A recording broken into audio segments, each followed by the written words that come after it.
અહીં ઉપસ્થિત તમામ મહાનુભાવો, આદરણીય શિક્ષકો અને શ્રોતાગણોને હરેશ વાવડિયાના જય શ્રી કૃષ્ણ. શ્રીમદ ભગવદ્ ગીતામાં એક સરસ મજાનો શ્લોક છે. કર્મણ્યેવાધિકારસ્તે મા ફલેષુ કદાચન કર્મફલ હેતુર્ભૂ માતે સંગોત્સવ કર્મણી. શ્રી કૃષ્ણ ભગવાન અર્જુનને કહે છે કે કર્મ કરવું એ તારો અધિકાર છે, ફળ આપવું એ મારો અધિકાર છે. માટે જીવનમાં તારે સારા કર્મ કરવું જોઈએ, ફળની અપેક્ષા રાખ્યા વગર. જીવનમાં જો કર્મ નથી તો જીવનનો કોઈ અર્થ નથી. મિત્રો, મારો આજનો વિષય છે ભાગ્યની રેખા. ભાગ્ય મોટું કે મહેનત મોટી? આ મારો વિષય હું એક વાર્તાના માધ્યમથી રજૂ કરીશ. એક રાજા હતો જે ખૂબ જ ધાર્મિક વૃત્તિવાળો હતો, પણ ધીમે ધીમે એ જ્યોતિષ અને નક્ષત્રમાં પણ માનવા લાગે છે. રાજ્યના બધા જ કામ, જેમ કે વિકાસલક્ષી હોય કે કોઈ પ્રજાલક્ષી હોય, સંરક્ષણને લગતા કામ હોય, બધા જ જ્યોતિષને પૂછીને કરવા લાગે છે.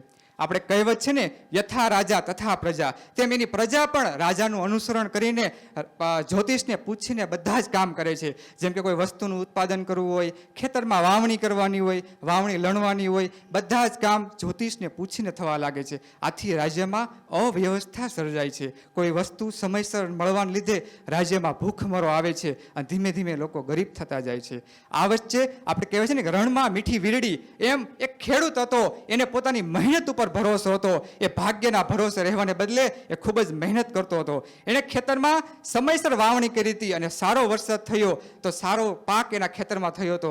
જ્યારે બીજા લોકો જ્યોતિષના સહારે હતા તો એના ખેતરમાં એ વાવણી નહોતી થઈ, તો આનો પાક ખૂબ જ સરસ થયો હતો.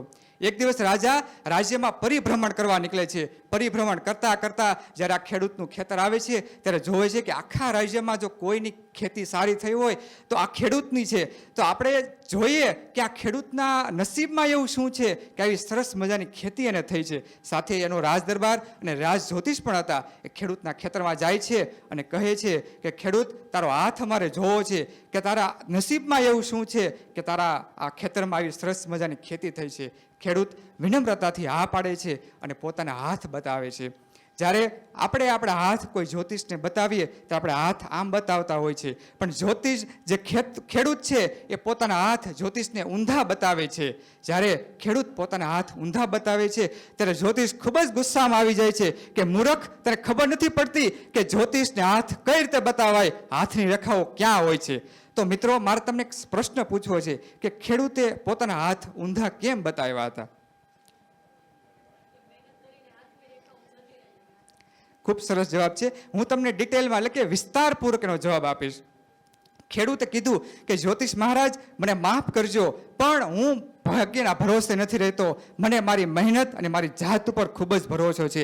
હું કોઈ પણ કામ કરું, જો મહેનત કરીશ ને તો નસીબમાં નહીં હોય તોય મળશે, પણ હું જો કોઈ મહેનત નહીં કરું તો નસીબમાં હશે તોય પણ નહીં મળે. એટલે હું કોઈ પણ કામ કરું ત્યારે હાથની રેખાઓ તો દબાઈ જાય છે. હું હળ ચલાવું કે નિંદણ કરું ત્યારે હાથની રેખાઓ તો દબાઈ જાય છે. તો મારું ભાગ્ય છે એ હાથની રેખાઓ કઈ રીતે નક્કી કરી શકે? મારું મહેનતનું ફળ આ હાથની રેખાઓ કઈ રીતે નક્કી કરી શકે? એટલે હું ભાગ્યના ભરોસે રહેવાને બદલે જાત મહેનત અને ખૂબ જ મહેનત કરું છું. આ જ મારી નસીબ છે અને એ જ મારું નસીબ નક્કી કરશે.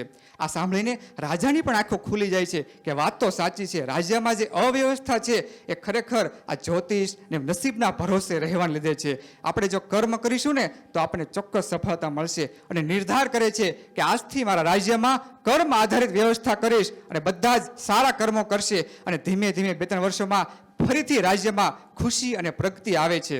તો આપણે આ વાતનો સાર જોઈએ કે ખેડૂતે પોતાની મહેનત ઉપર જેમ વિશ્વાસ રાખ્યો હતો, એમ આપણે પણ આપણા જીવનના જે ધ્યેય હોય એ પૂરા કરવા માટે આપણે મહેનત પર વિશ્વાસ કરવો જોઈએ. આપણે જોઈએ કે એક રિપોર્ટરે થોમસ આલ્વા એડિસનને એક વસ્તુ કીધી, એક વાક્ય કીધું કે તમે આવા હજારો લક્ષ્ય પૂરા કરો છો તો તમારા નસીબ કેવા સારા હશે. થોમસ આલ્વા એડિસન, જેને વીજળીના બલ્બની શોધ કરી હતી, તેણે એક સરસ મજાનો જવાબ આપ્યો કે ભાઈ, મારા નસીબ સારા નથી. મેં 1000 વખત જ્યારે પ્રયત્નો કર્યા ને ત્યારે વીજળીના બલ્બની શોધ થઈ હતી. જો હું 15-20 વખત થોભી ગયો હોત તો આ શોધ મારા નામે ન લખાણી હોત. એટલે મેં મહેનત કરી છે ત્યારે આ વીજળીના બલ્બની શોધ થઈ છે. આપણે જોઈએ ઇન્ફોસિસના સ્થાપક NR નારાયણ મૂર્તિ પોતે ગરીબ પરિવારમાં જન્મ થયો છે, ખૂબ જ સંઘર્ષ કરીને આગળ વધે છે અને જ્યારે ઇન્ફોસિસની સ્થાપના કરી, મેં એનું જીવન ચરિત્ર વાંચ્યું છે. જીવન ચરિત્રમાં લખ્યું છે કે ઓફિસમાં 20 કલાક કામ કરતા હતા, ક્યારેક 3 વાગે તો ક્યારેક સવારે 7 વાગે પોતાના ઘરે આવતા હતા. એટલી મહેનત એણે કરી છે ને, ત્યારે ઇન્ફોસિસની સ્થાપના થઈ છે. મિત્રો, એમને કોઈ વસ્તુ નથી બનતી, આપણે મહેનત કરીશું ને તો જ આપને પ્રાપ્ત થશે. બીજું આપણે એ ઉદાહરણ જોઈએ તો ડૉક્ટર એપીજે અબ્દુલ કલામ કે ભારત માટે કેવી સરસ મિસાઇલો બનાવી, તો એ મિસાઇલ એમને ના બને. જો ભારત એમ કીધું હોત કે આપણા નસીબમાં હશે તો મિસાઇલ મળશે, પણ નહીં.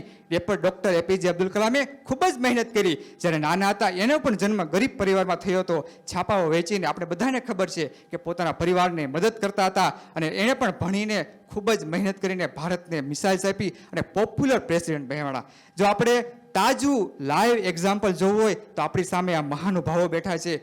આ મનીષ સર છે, રાકેશ સર છે, ગોપાલ સર છે, બીજા બધા પણ આ લોકો ખૂબ જ મહેનત કરીને આ પદ ઉપર બેઠા છે. આ પદ હાસિલ કરવું એ કોઈ નાનું એવું કામ નથી. એણે પણ ખૂબ જ મહેનત કરી છે, ત્યારે અહીંયા પહોંચ્યા છે. મનીષ સરે લેક્ચરમાં કીધું હતું કે મેં 6,000 કલાક પ્રવચન આપ્યું છે ને, ત્યારે મારા એ સ્પીચ છે. રાકેશ સરે કીધું કે એને નાના હતા ત્યારે જીભ જલાતી હતી. પ્રેક્ટિસથી એણે આ જ્યાં હાસિલ કર્યું છે એ પ્રેક્ટિસ અને મહેનત છે. સાચું છે, સારું છે ને મિત્રો? મહેનતને લીધે જ આ લોકો અહીંયા પહોંચ્યા છે. એમ આપણે પણ મહેનત કરવી જોઈએ.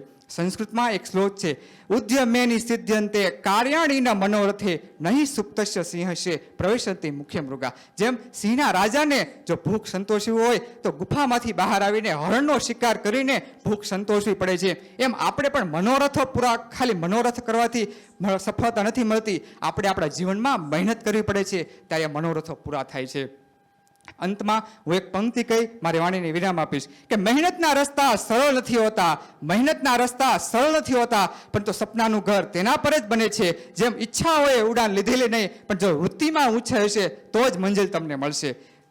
તો આશા રાખું છું કે આપણે પણ આપણા જીવનના જે કોઈ પણ ધ્યેય હોય એમાં ખૂબ જ મહેનત કરીએ અને જીવનમાં આગળ વધીએ, એવી આશા સાથે હું મારી વાણીને વિરામ છું. આપે મને સૌ શાંતિથી સાંભળો એ બદલ આપનો ખૂબ ખૂબ આભાર. જય શ્રી કૃષ્ણ.